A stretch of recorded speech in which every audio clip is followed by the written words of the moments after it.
Hello and welcome back to another episode of Make It a Double Double. I was going to say weekly, but we're not weekly, are we? At this point, we're whenever we feel like.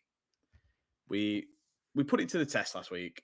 We were struggling to get schedules lined up, and Aaron said, the sage one, the wise one, as people often say in the comments, Azzy Mac, fountain of knowledge. We were trying to take it more casually. We were trying to be less scheduled, I guess, or less rigorous. And he said, why don't we just not record this week and put one out next week? That's exactly what we did. So here we are. It gave you more time to go and watch last week's, which stellar episode. And speaking of things that we were supposed to talk about last week, Mark, Yeah, we were going to talk about memorabilia. we And was if you've indeed. got any worthwhile memorabilia. And then as soon as I clicked stop recording, you said, oh, I suppose there was no point in me getting my memorabilia out then. Yeah. Didn't think to mention it like while we were recording. Didn't think Well, to bring it up. we were already 1 hour deep, weren't we? we And were, I we think were. I'm pretty sure from memory you were saying how hungry you were towards Always, the mate. end of That's the how I end episode. every episode. Yeah. I've eaten today. I've already eaten today, so it's not an excuse. I mean, I'll still be hungry because, it's me. I actually What? haven't eaten yet, and I might actually order a takeout today. Oh, A Tuesday night getting all the way from America. takeout. I was gonna say that's Well, such an American way to say it. yeah, Take A out. take, true. not a takeaway. I won't be fucking tipping the driver. I'm telling you that much. Well, right. What? Because basically, I brought this up because it came up. I brought it up like in everyday life and thought I'd bring it up for you boys. What is the best slash weirdest memorabilia? So it can be best or weirdest. I'll let you go first, Mark. Because I So, think yours is good, Mark. Because you've got memorabilia and then like mementos. I think they're different things. yeah. Yeah, So yeah, yeah. over my right shoulder here, actually behind me is a Sorare Rivals shirt. Rest in peace, Sorare Rivals. Rest in peace to the rivals. Yeah. Over my right shoulder here, I've got a signed baseball cap from the one and only Jurgen Klopp, which was a gift from my workplace, actually. Nice. So that's probably my most favourite piece of memorabilia, in all honesty. It's again a nice little bubble frame as well. Yeah, can As see you the can bubble see. from here. But actually, one of my most favourite ones is this Liverpool shirt. And the reason being is that it is the 2019-2020 champion shirt after we won the league for the first time since I was born, or the first time since 1990. So I was going to I say was, that's mental because you are yeah, I'm significantly old. up So there. I was Yeah. born in September '89, and we won the league May 1990. So yeah, I've got the shirt, and on the back, it's got my Nice. name and 30, so how old I was, At the and time. also God. the number of years since we since we last won the trophy. I like So that. what you're saying is you're a glory hunter because you decided that you didn't want the one when you were 1 year old, but you waited Yeah. till now to buy Yeah. one. Yeah. Some other Yeah, weird stuff you're I've right. got. I've got a signed photo of Gareth Southgate, which says "To Mark all the best, Gareth Southgate" in his old Aston Villa shirt. That's how old it is. Nice. Yeah, which is Nice. pretty cool. And Um, the reason being is because our old next door neighbour in the house I grew up in was an old lady, and her son is Gareth Southgate's best mate. oh, nice. Good to know that he has got friends. Yeah, Even he's after the only letting one. us down. Yeah, even after letting us down. Good to know he's got a support system. Az, what about you? What's the best or weirdest? The only reason I'm saying it is because one, I've, I know that I've got the best one, and two, yeah, I know I've got the weirdest one. So I'm saving mine for last. I've got two, but I can only find. Well, say if I've got two, but my dad's got one. Hmm. So I've just been looking now because I actually can't remember what year it is, which is quite embarrassing. But my dad's got a commemorative coin from when Huddersfield won the FA Cup. Oh, nice. Obviously, a very, very long time ago. Nice. Obviously, it wasn't made at the exact time it Yeah, was yeah, won, yeah, like a yeah. bit more of a memorabilia after. As like an And he showed me anniversary. it recently. Yeah, and it is cool to because he's never had to touch it, so it's still proper like Mm. shiny silver type coin type thing rather than just some old shitty coin. The other one we've mentioned this many a time, haven't we? The wedding present from the boys in the group. The Huddersfield Town signed shirt from Yuta Nakayama, wishing me all the best on my wedding day. Unreal. I tell you what, yeah, listen, that's the top tier. boys chipped in. The boys did proper chip in to make that happen. But my fucking god, it took some organising. it took some organising. I did all sorts of that. I sent a Spanish email to Rayo Vallecano to try and get my hands on some signed Issy Palazon merchandise. That didn't go very well. I think it were at a time where you were in love with Eberici Eze as well, because I emailed Crystal Palace, and they basically said that they were too big of a club and Eze is too good of a player. If they sent, I think their exact email said, if we sent a signature to everyone who asked for it, it's all we'd ever do. I was like, fucking it. You could have just said no, but yeah, fair enough. Can't believe having the one of 100 Eze didn't swing them. This is what I mean. I said that. I said, you know who this guy is? I was like, sent her a link to your Sorare gallery. And she was like, fucking hell, I didn't realize I meant Azzy Mac, and then sent me a bunch of stuff. I just kept it. But yeah, the lady at Huddersfield, bless her, like she were waiting for an email. She got straight Probably back to me. Couldn't have helped more. It's because they were using fax up to that point, and they just got emails, so they were buzzing. She was the only one that could work it, yeah. Before you and tell to be us, fair, Yuta was sat on injury bench, weren't he? So it's not like you were busy. Oh, for a long time. So yeah, laughing, timed it well. before you tell us yours, can we guess? Yeah, you can guess best and guess weird. Right. And What do you reckon? What do you reckon his weirdest piece of memorabilia is? As I promise you're not getting this, and if you do, it's only because I've told you. I don't think I'd know the weird one, but I think I know his best one. But I don't know if it's a Burnley one that's his best. Interesting. I'm thinking weirdest. I'm thinking along the lines of like James Tarkovsky's left sock, or his like toenail clippings, or like a lock of Dwight McNeil's hair. I'm sorry, that's not weird. That's the dream. I think his weirdest one is his first ticket to a game that he sat through 90 minutes for. Well, that'll only be last week. Yeah. We need to fucking talk about last week as well. Let me get. I won't get the weird one. I won't get the weird one. I'll get the best one because it's right behind me. I think his best one, by the way, is the photo of Dwight McNeil. So yeah, probably. It's actually not. This looks like some sort of paranormal activity sketch where there's going to be something pop up in the background. We're not going to be able to see it. It's reflection. There. You see it? Yeah. See what it Can't actually see is? who it is, though. No. So I mean, we see the boot and the signature.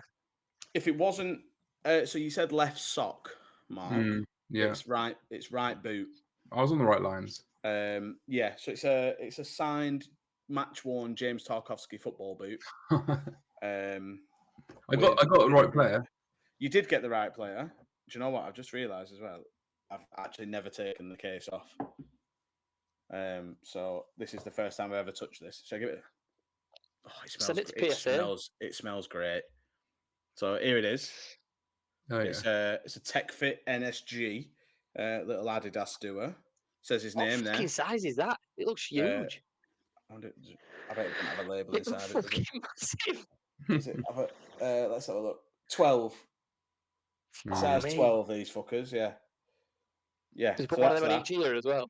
And it's very good. Match won by James Tarkovsky. My favourite thing is it's from a game that we got beaten. So, but it was a 30th birthday present off my brother, and I assume that he managed to get that one because it's cheap because we lost. So, see, James Tarkovsky's lucky because every time he goes to like an outlet shop, shoe shopping, they're always going to have. They've always got a size in like the boxes that are stacked up and stuff. I actually quite like James Tarkovsky now because despite him and Everton celebrating his 95th minute equaliser against us at Goodison Park or whatever it was, celebrating it like it was a win, that goal actually meant that we could celebrate winning the league at Anfield. Yeah, which I imagine they considered at the time. Yeah, I think so. I think the only people that would begrudge Everton celebrating that goal are Liverpool fans. Probably. If you scored a 95th minute equaliser at Goodison Park, you would celebrate it in a similar way. Oh, in a Merseyside derby, yeah, 100%. Exactly. Yeah. I thought it was weird. Look how much we celebration, but he's celebrated going out. when Origi scored that goal against Everton when What, it the one bounced that Pickford dropped on his head? dropped on his head, bounced off the bar. Yeah. But yeah. Yeah. I don't know about you boys, but I'm parched. I was just Oh, going to we say the are same thing. parched. Let me get a drink, and then I'll briefly talk about my weirdest one, and then we'll talk about other stuff that people actually care about. We'll set a challenge for how many times Adam can stand up during the episode. I think so. Yeah, he's trying to get his steps in, isn't he? Right. So let me ask a question. Okay. Let me ask a question. I had a care package sent to me. You did. I had a care package from a loyal viewer, good friend, good man, in that order. Actually, loyal viewer, good friend, great man, I'd say, in that order. Great friend, great, just an all-round great guy. Sent me a care package of beers because he's adamant that he can find one that I like. So I've got a few. Am I starting the one that I think I like the most, or do I start the one that I think I like the least? I'd personally say the one you like the most, because I think you'll then more likely to get a taste for it, and the ones that are horrendous you might actually like. I hadn't thought about that. Yeah, I immediately go for the other way because then you know that it's just still better to come. Oh, I think you're just going to then think they're all shit every time you get one out. While Steve's getting that, what are you drinking? Well, I'm probably should wait till he's sat down so he don't faint. But I've actually gone with a Brooklyn Brewery alcohol-free. Oh, alcohol-free. It must have been a heavy weekend. Jeez. It is. I mean, I'm trying my best to speak properly, but it's taken a lot. It's taken a lot. You've had a couple of big weekends now, haven't you, on the trot? Oh, the best bit is I'm away this weekend, coming up for 4 weekends in a row that I've been away. So, right, fucking fun. So I'm going to let you pick between two. So they're both ciders. Okay. One, it's an old malt pineapple and raspberry. Summer berries. Oh, pineapple, which is right up flavour-wise. Yeah. In terms of a palate, it's right up my street, that. Yeah. And then we've got a Brothers, and it says Berry Sublime, which is natural lime and raspberry. Get ready to be tickled by the tangy lime and charmed by the burst of raspberry refreshment in our cider. What I will say is, if you don't like either of those, I don't think there's any hope. So this is my thing. Yeah. What Will has done, big shout out to Will, good man. Will7JE. If anyone wants to go and check out his gallery, I'm sure there'll be plays for sale. Always open to trading. That's not like a weird plug. He's not asked me to do that. Like he didn't ask for that. He sent me a couple that are like beers. So there's like a bit of Brewdog in there. There's some weird orange can that's called like Grolkenspiel or something. I don't know what it's fucking called. Oh, what's it called now? I just told you, Grolkenspiel. No, it's not. It's something Scheffler or something. I'm sure it's Grolkenspiel. That's what I just said. Not the grapefruit one. That Scheffler or whatever it's called. Yeah, that one. I didn't think it was called Grolkenshire. No, it's not. I've obviously made that up. Oh, I was say, but yeah, it is that one. It's a grapefruit beer, and then a few ciders. I did have one because I shot the round of my life at golf. We're not going to talk about it too much. I shot the literal round of my life, half what my handicap is. Couldn't believe it. Came home and thought, I'm going to celebrate. I'll have a cider. So I had a Lily's raspberry lemonade. And it were nice. I wanted a bit more fizz. Yeah, you need a fizz. But it were all right. It were all right, and I did get a bit bored of it. I'm going to go for the pineapple and raspberry one. I'd put a lot of money on you really enjoying this drink. Do you reckon? So would I. Yeah. Oh, it's pale. I wasn't expecting it to be pale. Yeah, mate. It's almost well nice. I would also put a lot of money on me not enjoying mine. Oh, wow. What have you done? Have you, this isn't equivalent to what you poured down the sink last week, is it? Yeah. So, like I FOMO'd with the MLS cards, I kind of FOMO'd a bit with Adam's trial of beers that are trying not to be beers and trying to be something else. So I went and bought a few, and I tried one the other day, and I told you it was the worst thing I've ever put in my mouth. Well, we picked that for you as well. Yeah, it was a marshmallow stout from Brewdog, I think it was, and it was fucking disgusting. But this time, I've got a Vocation Brewery. It's a nice can. Vocation Brewery white chocolate and raspberry stout. It sounds great. Vocation do a drink called Hop, Skip and Juice, and I'd put it in my top 3. It is incredible. So I'm fully Not that expecting means this to be in anything my about bottom. yours. Yeah. I feel like you've got very different tastes, Aaron, in terms of beer. Well, as long as it's alcoholic, I'll just drink it, mate. Yeah. So what I will say while we're pouring and cheersing, cheers, by the way. My weirdest piece of memorabilia is something that was left to me by my uncle Nick. You know, like your granddad's mate who turns out to be your uncle. Yeah. My uncle Nick, who used to be the surgeon for Burnley Football Club. Back in 80s and 90s, like he was old as fuck. So when he retired in the 90s, they gave him a pair of pajamas because they looked like scrubs. Right. So I've got a signed pair of pajamas. I only know one of the players that's on there. It's Paul Weller from when he first started at Burnley. I don't know who else is on there. They're not worn as far as I can tell. Although, would I own slept-in Dwight McNeil pajamas? I'm not going to say no. Not going to say no to that. But yeah, it's a weird pair of signed pajamas. Here we go. Pineapple and weird. raspberry. White chocolate and raspberry.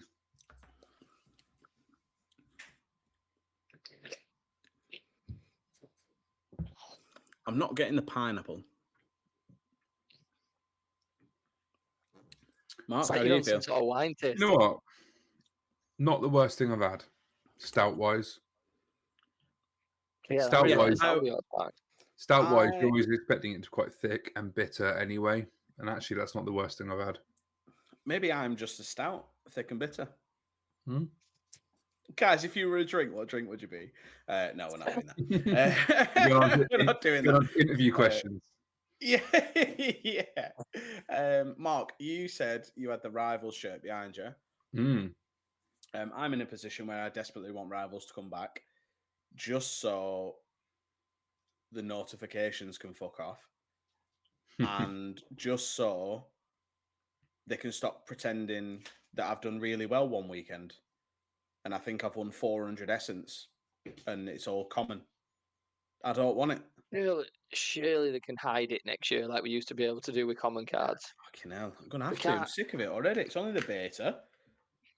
And don't get me wrong, I quite like the concept of it. I don't see the point in it rewards-wise, as in just to make people come in and play for commons. We've discussed that before. I just think it's taking over your interface as well, like your actual UI on the screen. It's everywhere. I'm looking now. I've got 183 Essence.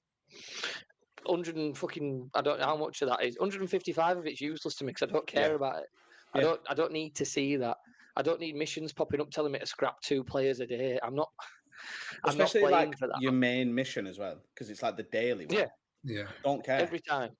Don't scrap care. 2 eligible players for a random 4-star or 5-star card. I don't want that anyway. I only open the pack to get rid of the notification to say I've got a pack, and actually I accept every player because I can't be bothered discarding them thinking I'm going to open more packs. Like, I get it. It'll be great for new users. You just need a button that says hide common competition. Yeah. Happy days. I don't. If it truly is an introduction, and that's all it's part, there is no progression for it, then it actually physically shouldn't be available to people playing the game.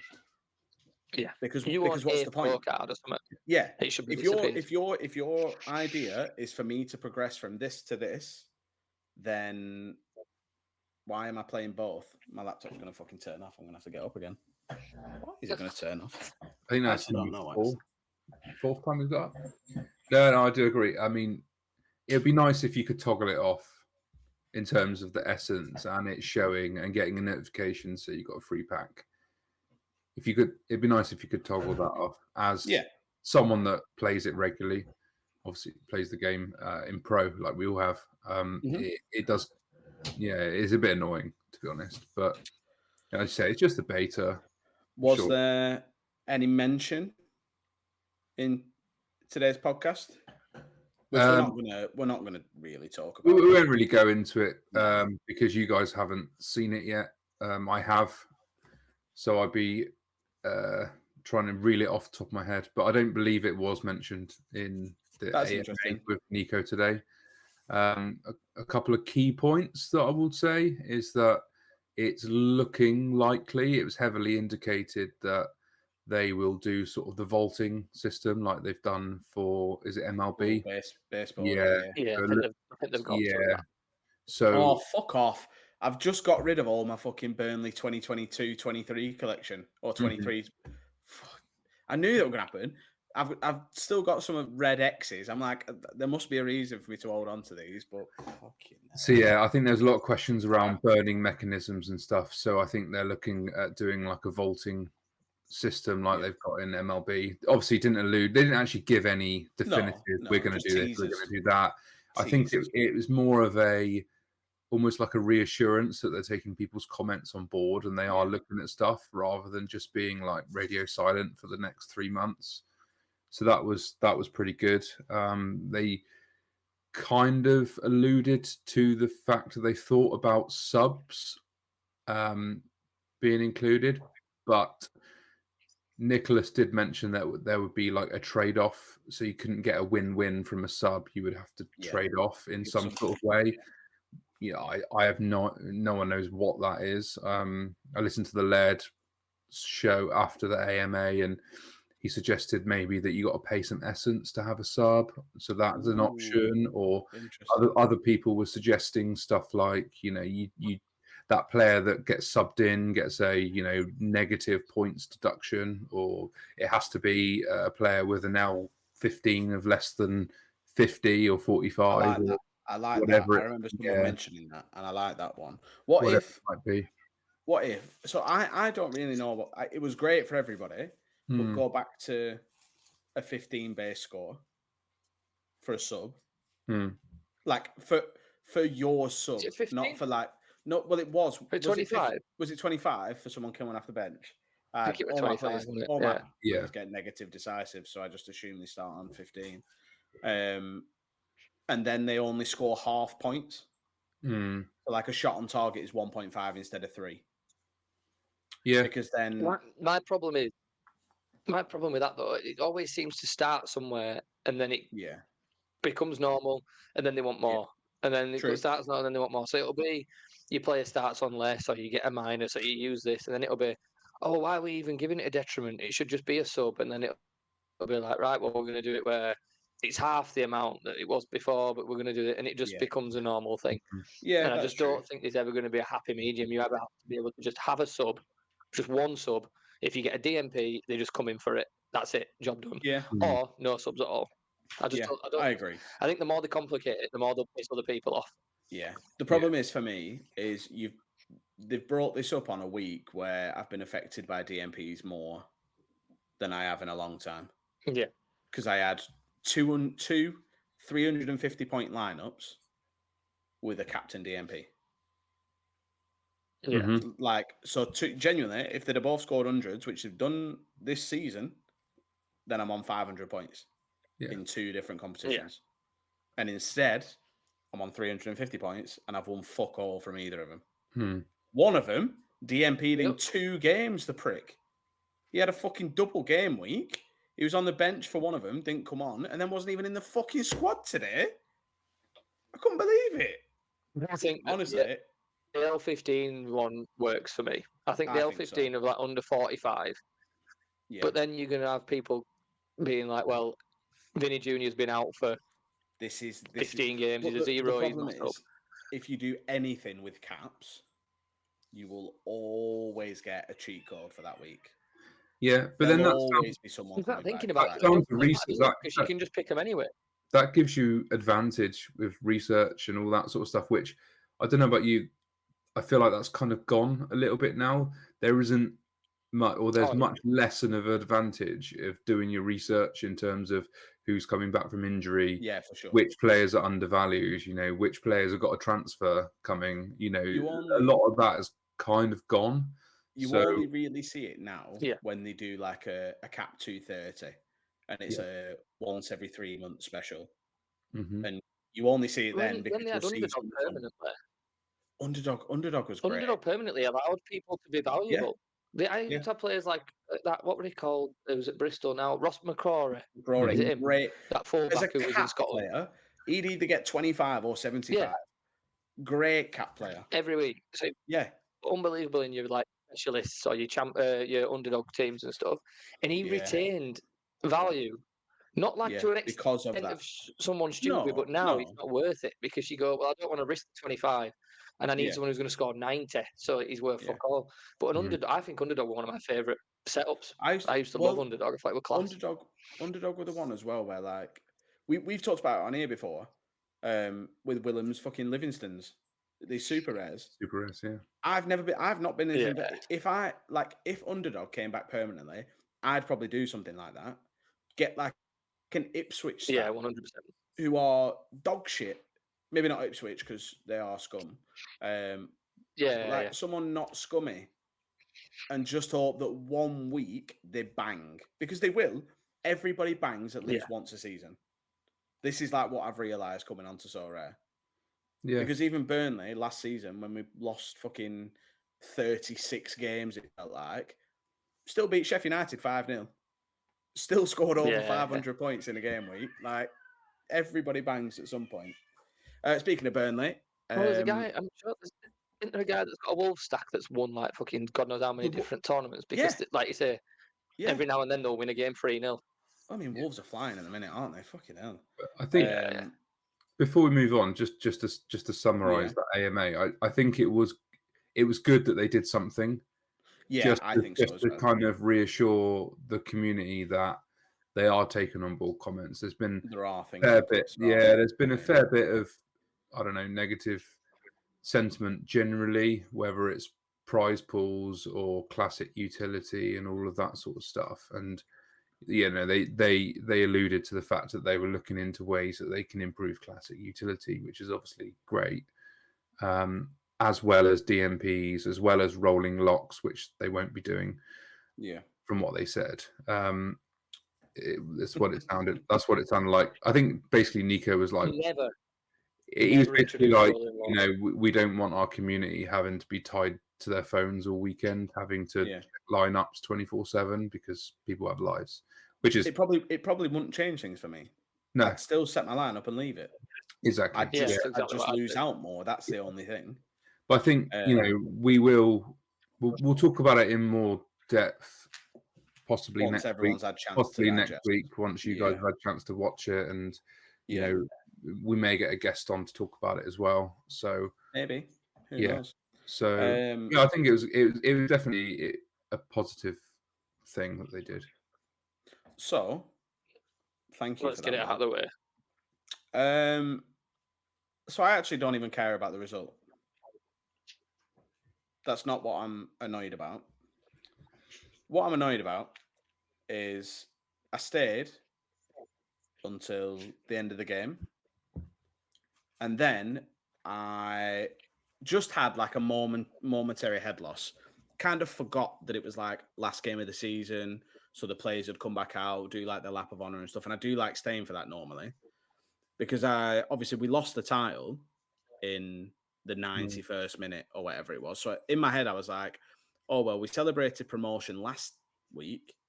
There won't be anything because we've literally not gained anything today, kind of thing. So I shot off like 94th minute, whatever it were, full whistle went, and I scooted on out of there. I'm coming down M65 because I've not got that far away. And I get a message pop up, and I have Siri read it out like a knobhead. Other automated assistants are available. Reads it out, and it's my friend Lauren that I sit with her in a family when we were on turf. And she's like, you should have stayed. And I'm like, oh, why? How come? And she said, you've just missed Natasha Bedingfield singing Unwritten. Now, listen, we know I'm a little pop prince. Pop princess, if you will. I don't care. I remember being in year 8, lying on my bed and singing Daniel Bedingfield like I were in a music video. If you're not the one, if you're not the one, just hit a bit too raw in those emotional 11-year-old times, you know? Did you hit the high note? Well, my balls ain't gone then, so yeah. Yeah. Fair. Fucking right I did. I tried to hit it 2 years later. I didn't even get close. So it goes without saying that I loved Natasha Bedingfield. Unwritten. I bruise easily. I got a pocket full of sunshine. I'm fucking furious about it. I'm absolutely furious. She were right in front of where I sit as well. And I fucking missed her. Not to rub it in. I saw her at Transmit Festival last year and she's unbelievable as well. Oh, why? She's You don't so need to good, do that. You could have just been like, oh, she's shit. Is there a connection with Natasha Bedingfield and Burnley, or was it just random?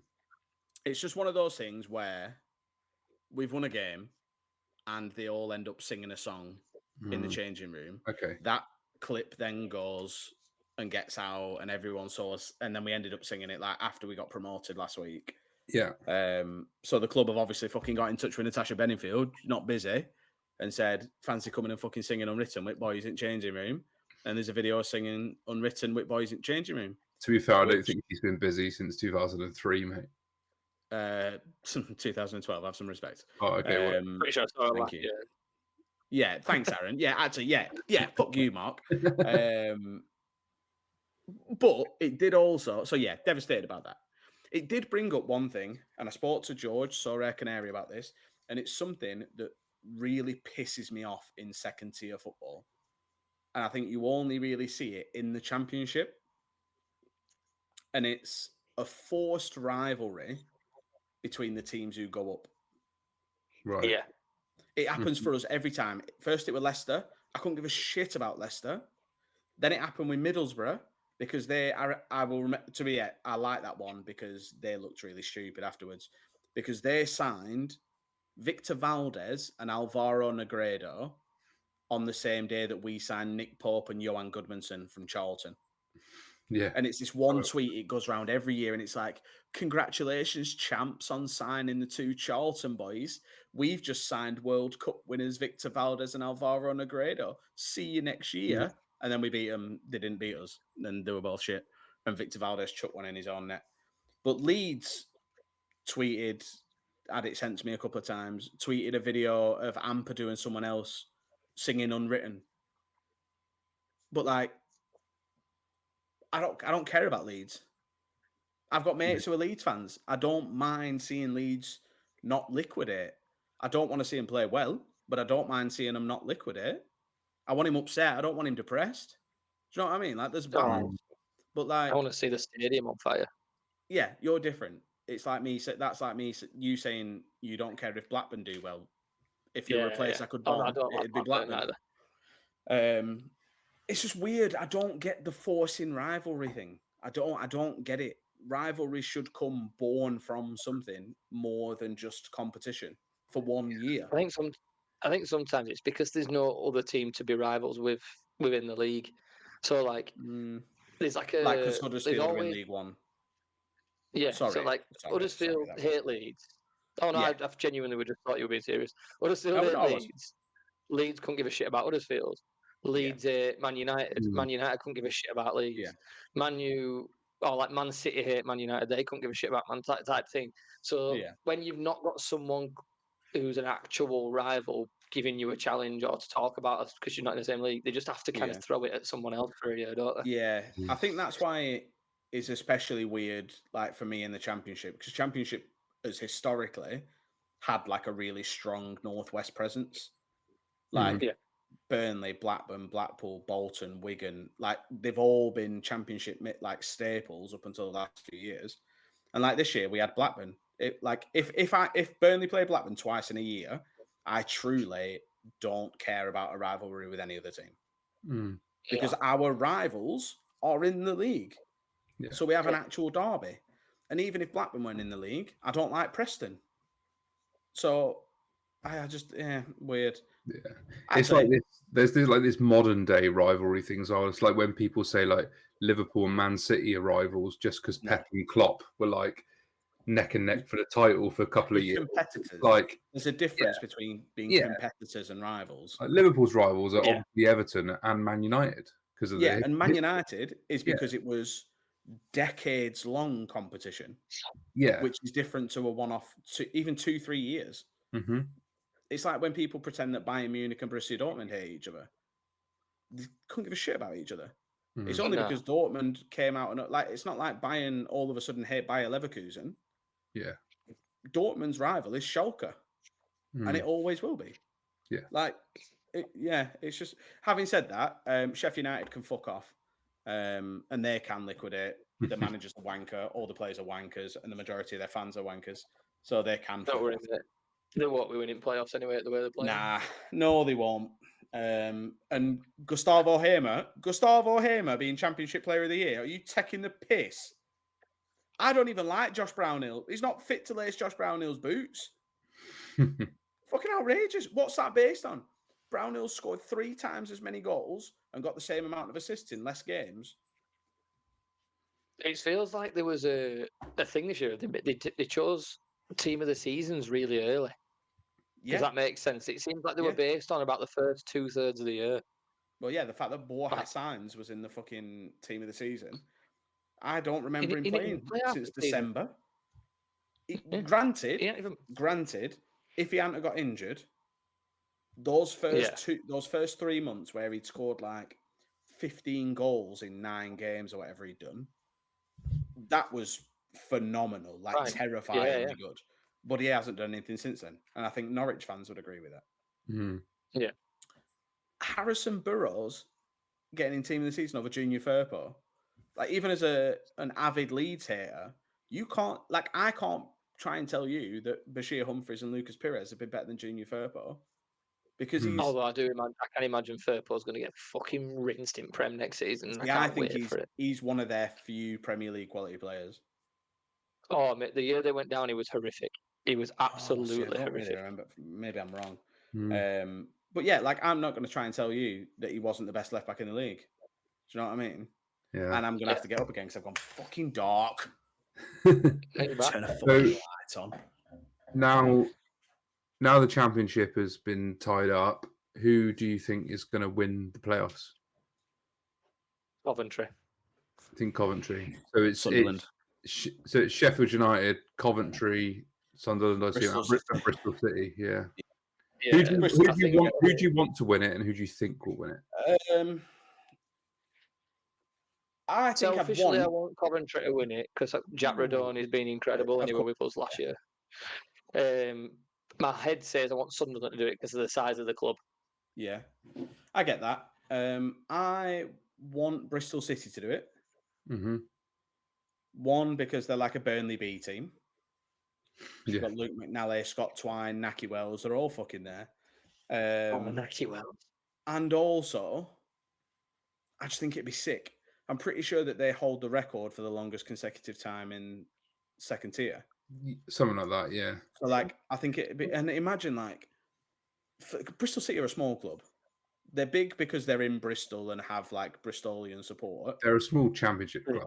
Yeah, exactly. And I love small teams in the Prem because it's just different.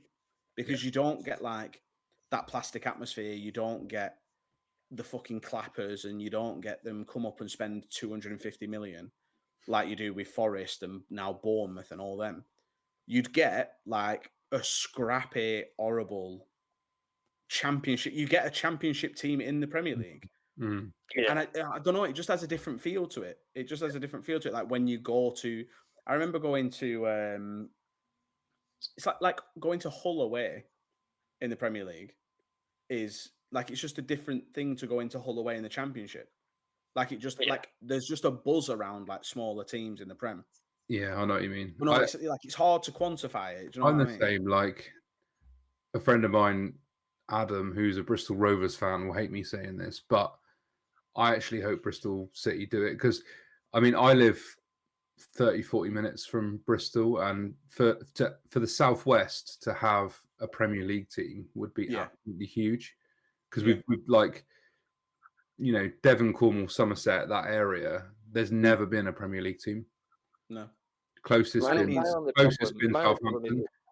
We already go on about the gap in quality. I just think a team like Bristol is pretty much guaranteed to almost go straight back down.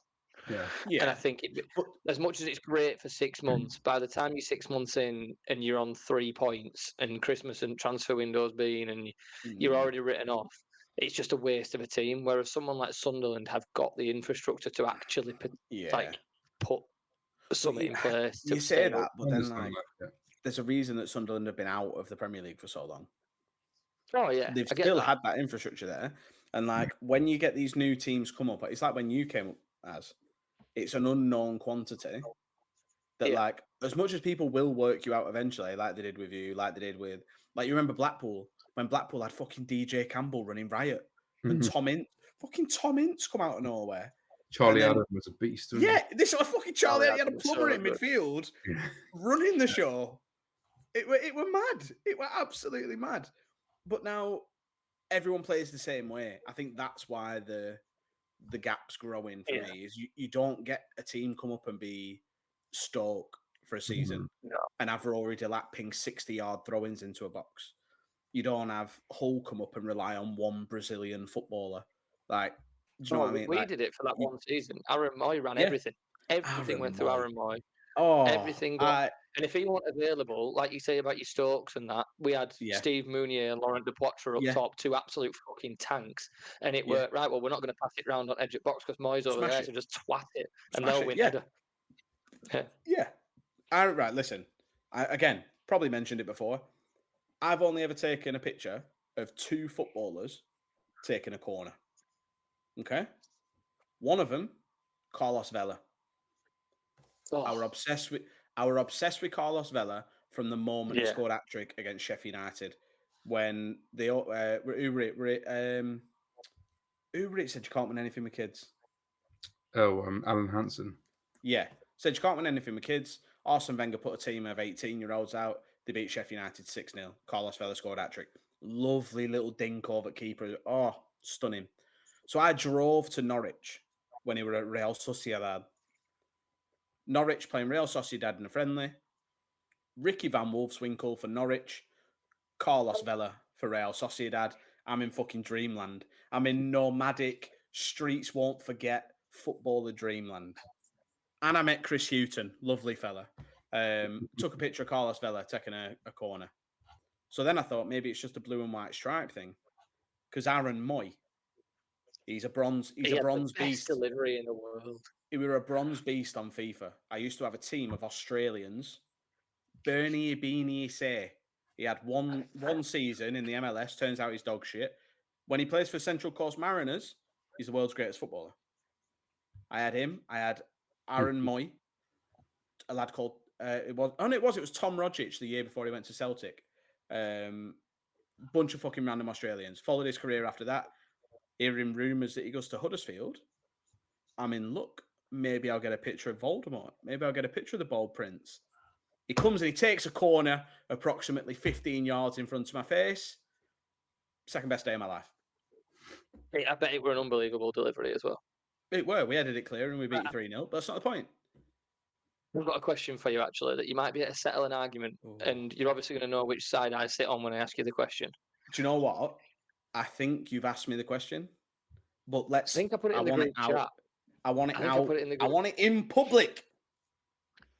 I'm friends with a lot of Leeds fans. Boo. People know this. I hate it. For some reason, I got stuck with them. I wholeheartedly believe that Aaron Moy was a better footballer than Fabian Delph. I don't even think it's a question. So what? And they're all adamant that Fabian Delph was better than Aaron Moy. So in both of their primes, who do I want in a football team? Aaron Moy, all day long. It's not a question. Significantly better footballer. Mm. There's a reason he went to Brighton and was actually really good at Brighton. He just got suffered with injuries and had to retire early because he had a bad back. He was playing good level Premier League football. Delph struggled. Were it Villa? I think it was Villa, wasn't it? So he were at Villa. Then he went to City and he were a bit... I'd argue he were a bit part player. But listen, I think I could be a defensive midfielder for Man City at that time. Mm. There was a stat when you're on about appearances, and because one of the lads were like, "Well, he was starting all time for Man City, or he got loads of game time for City." I'm going to find it now because he definitely didn't. He was not. He was shit. I don't care. Aaron Moy was a naturally talented footballer and a very, very, very good central midfielder. Fabian Delph was scrappy and could occasionally have a good shot. He was a very good player. I'm not even going to say this like he wasn't a good player. It was more just the fact that I just don't think he was ever better than Aaron Moy. I would agree with that. Yeah, I mean, I think a lot of people's arguments were really like, "Oh, Fabian Delph, he played for Man City, but he was kind of swept up when City were buying everyone. He was half decent and English. Yeah. Do you know what I mean? He played. Yeah. So when he went to Man City, he had a season at 17 games, then 7, 11, 16, 8, 11. So he wasn't a starting player. So he didn't play in half of the games. So no, and at any point. Part of my ignorance. One season at 22 appearances for the whole season. Part of my ignorance on Huddersfield. You stayed up for a year, or did you go straight back down? You stayed up for a year. We stayed up for a season. Would you have stayed up if you didn't have Aaron Moy? Not a chance in hell. Would you have stayed up if you had Fabian Delph instead of Aaron Moy? No, but I will give Delph his dues. Moy was more attacking. So like he was our focal point of like he came up with it were all set pieces. He was your key passer. It was like the one that'd get it deep and get it long, whereas Delph was more of a CDM. He was like a bold, paler version of De Bruyne. But actually, no. No, I'm not saying that because I'm on record saying De Bruyne is a forgettable, albeit talented footballer. I remember almost everything Aaron Moy has ever done. So I'm not going to say that for a second. Now, the question is out of Fabian Delph and Aaron Moy, which one would you pick for Sorare darts? Oh, I've got a feeling Delph were an AA machine, if I'm honest, when he were playing. That's what I'm saying. I do think that... I think Moy gets you decisives. Yeah, I agree. Do we go? I can't even remember what we did 2 weeks ago. I've done the stats. You've done the stats. Let's have some stats, Aaron. Here we go. Let's have some stats. We're really shit at this game. Really shit. Can you remember the last time we went bust? I think it's when we picked 3 Burnley players, and we got like 225. Well, we're closer than that because we had 3 good Sorare dart scores. Like, if you were saying I'm going to pick one of these players, you'd go, I'd take that. Yeah. Don't get too excited. We had Mark went with Virgil van Dijk, who this will have been the weekend just gone. No, shit, was this the weekend before? That was against Spurs.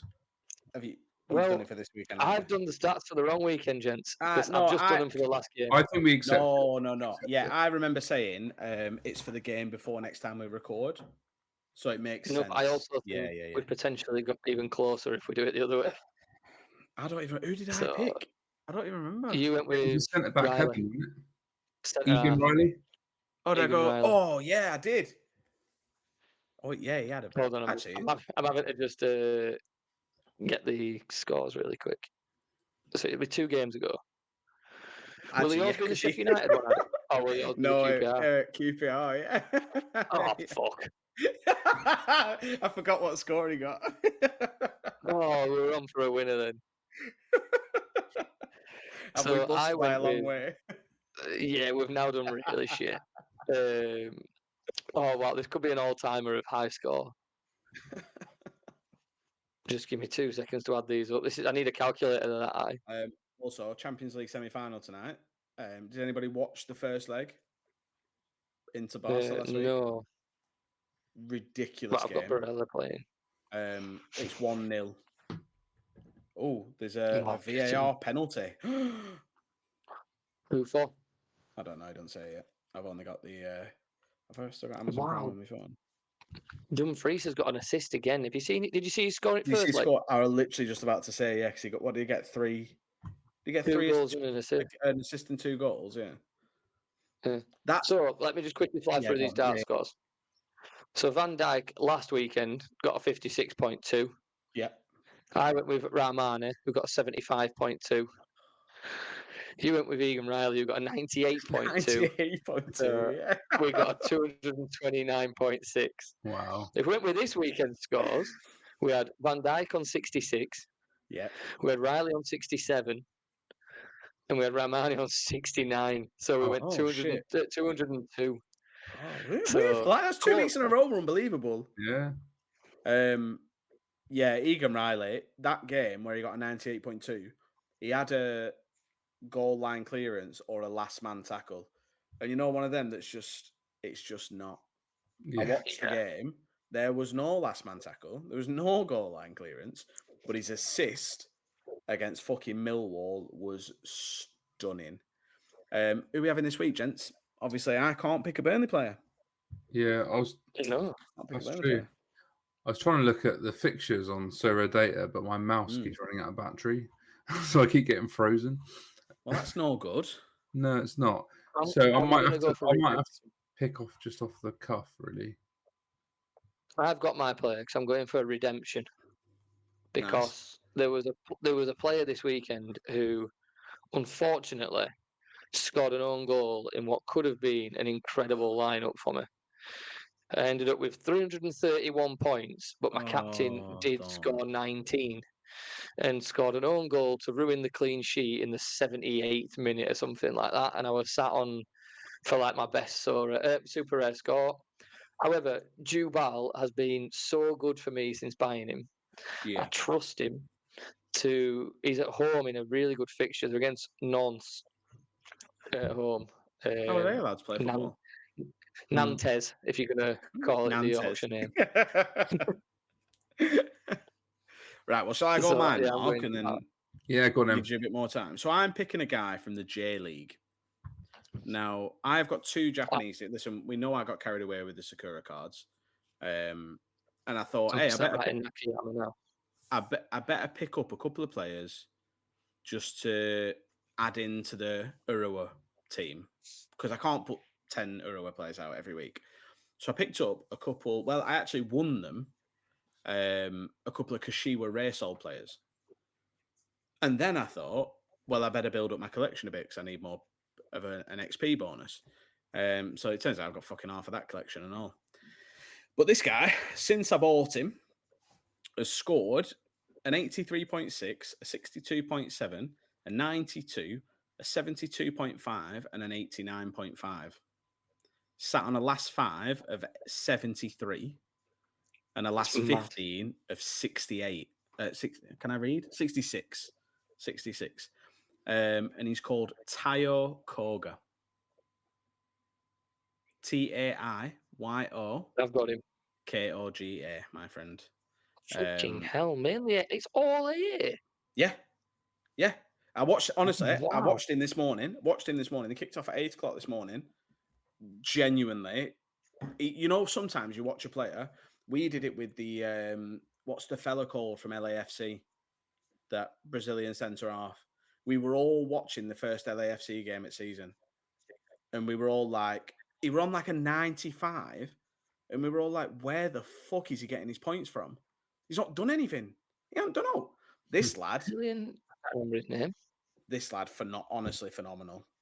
Honestly phenomenal. I'm just looking now. In his last 15, he's averaged AA of 30. What was his name? What was his name? Tayo Koga. Tayo Koga. Taiyo Koga. That is mental. Crazy, that, isn't it? I'm just looking at that 92. In this game, he got a 92. Yeah. He did get a triple. You know some of those players where it's just like an automatic captain. Because you can gamble on a player getting hat-tricks. They've got a good fixture or whatever. He's been my captain every week without fail. Unbelievable. What about you, Marcos? Did that penalty get given, by the way? Which one? No, it don't look like it. So you gave such a good description as to who you were going to pick. I'll spare you, and I'm just going to jump over to the K-League. I'm going to go Hwang Jae-won from Daegu. Lovely. Yeah. Good guy. Good guy. Great player. What I will say is Daegu can get fucked, by the way. They can, Hoodwink, my friend, I love you, and I'm sorry. Bruno Lamas was the player I was on about earlier who DMP'd in 2 games. So, yeah, they can get fucked. But I do love Hwang Jae-won, and I do love Chiao Marcelo, or whatever he's called, that centre half. Can I have my moment, and can we end the podcast on a high for me? Absolutely, mate. Because I haven't spoken about one more question. I'm going to ask one more question, if that's all right, then, so we can end on your thing. Go on then. Because I don't want to then start talking about something else. And this is me being a spiteful cunt as well, but I just have to ask this question. If a player is given offside and you take the free kick on the halfway line, should it be allowed? No, because you can't be offside from there. Don't fucking get me started. No, I back it. It's fucking ridiculous. You don't We need claim to do everyone's that. against them. The league this, the league that. Oh, we got given this offside last week. You've just been given a free kick in your own half for offside. Literally to give you the league. And it wins you the league. Literally wins you the league. It led to the goal. There weren't a single stoppage between it. And it were a terrorist who scored it. But I've said enough about him. Yeah. Genocide. You're right. Sorry, you know what? Fuck Leeds. Fuck Leeds. Yeah. And especially fuck Mano Solomon. Yeah. Mark, you said you wanted to finish on a high, my friend. I hope it's not Mano Solomon related. Sorry. No, but you can give me just my 2 minutes, because we are fucking Premier League champions for the second time of my life. Actually, third time if you count 1990. But a lot of people, I keep seeing a lot of people saying, "Oh, it's been a shit league and stuff." It was a shit league when Alex Ferguson won it back to back. Listen, everyone won it. We can't help the fact that teams left, right, and centre are dropping points. Yeah, right. We play our own game. We win the games. This is the point. When people say it's a shit league, it's only a shit league because you're fucking beating everyone. Exactly. And I just want to say that it was it brought a tear to my eye to see the whole fans, just because we kind of got robbed of it in 2020, not being able to celebrate at Anfield. COVID season. Yeah. Because of COVID season, no fans in the stadium. So it was sick to see the whole of Anfield just absolutely rocking. And going back to songs, you said you mentioned with the Burnley players singing Unwritten by Natasha Bedingfield. It's kind of the Liverpool thing that we've got One Kiss by Dua Lipa. Nice. They play at the end of each game. So that was pretty cool. And now she's apparently a Liverpool fan because of it. Of course she is. No one knows that she is or not. So what I will say is people always say that like a COVID title should have an asterisk next to it. I think that's nonsense. Bollocks. However, I think this one should have an exclamation mark next to it. Because I think if we're going to talk about things that like helped you win the league with no fans, whatever, we should also talk about things that hindered you winning a league. You have just won the Premier League with Darwin Núñez. We have. I saw him. He headed it to the corner flag on Sunday. It's fucking dreadful. He won a league with Darwin Núñez. It's mental. Yeah. Do you know what? That whole 2019-2020 asterisk season, right? That is bollocks. We were one game away from winning the league before we went into lockdown, and we were miles ahead of anyone, right? But I didn't just want to bring it up for a bit of, self-celebratory moment or whatever it might be. I actually got a final bit of trivia for you on us winning the league. It's not against each other. Boring. No, we can help each other out. No, we'll be a team. But what I want to know is, there were 2 Liverpool players that won the league this year who became the first ever players from their nation to win the Premier League. One. Can you tell me who they are and what the nations are? Go on, Av.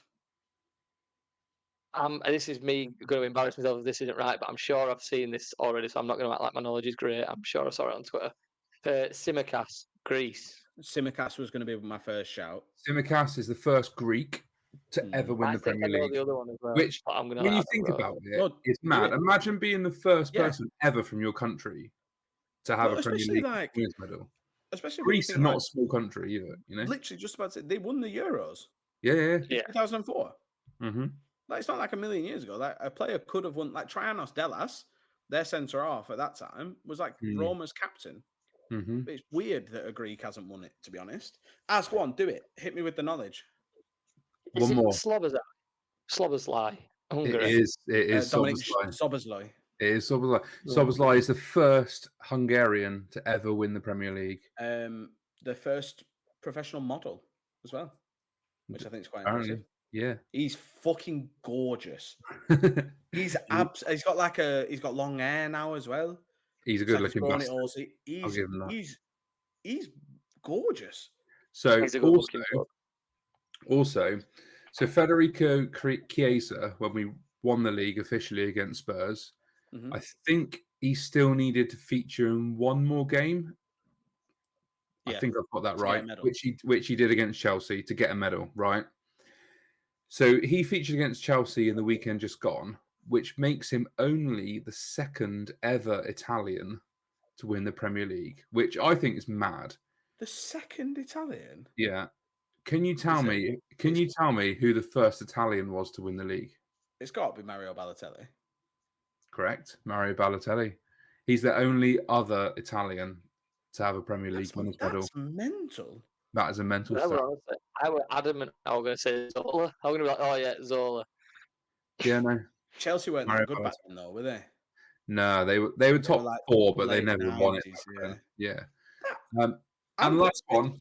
It's not that I don't believe you. I am going to Google that. Yeah. Last one then. Right. Van Dijk and Arne Slot were the second ever manager and club captain from the same nation to win the league. Who was the first ever? Who were the other? Who was the first one, manager and captain, to win the league, and what nation were they from? Is it? Oh, I think I might know it. Is it Arsene Wenger and Patrick Vieira? Correct. That's impressive, you know. Correct. That's impressive because I were going so obscure. I don't even know. You know what my next one was? My next one were going to be Darren Fletcher and Alex Ferguson in case he was club captain for like a year. So I were going to say Alex Ferguson and what was the fucking David May centre off. He came to Burnley, but I'm pretty sure he's English. No, it was Arsene Wenger and Patrick Vieira. Good knowledge. Do you know what, Az? For someone who's dog shit in a quiz, you have really come with some knowledge today, pal. And do you know what? I had those questions locked and loaded for last week. That's why I was desperate to get them out. Them wrong last week. I've probably seen them all on Twitter. That is a very good note to end it on. I think it's a positive note, which is nice. When we come back, we will obviously know the finalists of the Champions League. Mm-hmm. Will we know more about the Championship? When does that start? It's not this weekend, is it? Is it next weekend? No, I don't think so. Is it second? Is it? It's miles away, isn't it? That kind of trivia comes from an experienced YouTube channel knowledge. Does that, Matt? I think it does. An individual YouTube channel's knowledge does that. Well, good questions, mate. Is there a reason you brought that up, Aaron? Just before we quickly go. Well, I just didn't know if we wanted to end on plugging something else. Whoa! This is family friendly. I'm not plugging anything in. Well, you be careful when you plug it. Oh, you're on about Mark's YouTube channel. Oh, that one. I gave you a chance. Come on, Mark. Come on. Tell us all about it. So yeah, I mean, I think I've been speaking to you guys about it for ages, haven't I? Mm-hmm. Just saying like I want to do something. Just I think you both have spoken about it as well, and I was just a bit bored, to be honest. And I thought, do you know what? I started playing. I know it's a So Rare podcast, but kind of is, kind of isn't. It's a football podcast. And I started playing MFL, started getting into it, and thought, do you know what? Fuck it. I'll give it a go. So I uploaded some videos. And do you know what? I never realised how hard it is talking to a fucking wall. It's mental, isn't it? Yeah. It is mental. Because like, when we come on and do it, we're chatting to each other. Obviously, I've had my fucking hell extraordinary streaming success back in the day. Obviously, fucking creme de la creme. Creators, content cups, and all that. I love watching videos. Fall off needs to be studied. Do you know what? I will say that's mental, because that's reminding me. I posted, when I still had TikTok, posted a video with my wife, just like a stupid, like these stupid like couples challenges. Yeah. It was one of them, and someone commented on it and like tagged their mate and said the fall off is insane. What? I've got to be up somewhere to fall off. What the fuck are you talking about? The fall off is insane. I couldn't believe it. I didn't realise I'd tagged someone in it. Sorry, mate. Yeah. Mark, I will be putting a link to your individual YouTube channel down in the comments. Thank you very much. Thank you very much. So yeah, if you're one of those cunts that don't subscribe to us, go and subscribe to Mark, I guess. Do it, because we're all Shadow Links FC now. We are. We're all Shadow Links, aren't we? And do you know what? Second game of the cup competition today, and we beat an ice team in the divisions above. Unbelievable. Beat them 1-0. We're Shadow Links. We're Shadow Links. We're Shadow Links. We all love twinks. We're Shadow Links. We all love twinks. Is that not? That's the chant, isn't it? Is that not what we sing? Yeah, that's what they're singing from the terrace. Because like Twinkies, the little sweet, like the American thing. I'm hoping they've got a player called Twinks. Yeah, we've got a striker called Calatino Velasquez. So it's Calatino Velasquez. Nice. That's what they're singing. That is good. Yeah. Listen, I tell you what, Adam, I'm setting you a challenge to make one up for Shadow Links FC. A chant for one of his players next week. Say less. Because I came up with some fucking bangers last season. Yeah. You missed the marks. You weren't in the other group chat. Some special stuff, mate. I've got you. So we got you, we also got Roger Lafont, a French player, Lafont, and we've got Arturo Mas, who's a Spanish guy. They're our best players. I'll see what I can do. I'm going to go and have a look at your squad. I'm going to see who tickles me fancy. I'm going to see what I can do, mate. Perfect. For now, like and subscribe to us. If you're not doing that already, I don't really know why you're here. And go and like and subscribe to Mark, because he's just fucking sound and his face is handsome when it's up on your screen. Bye. Bye. Peace.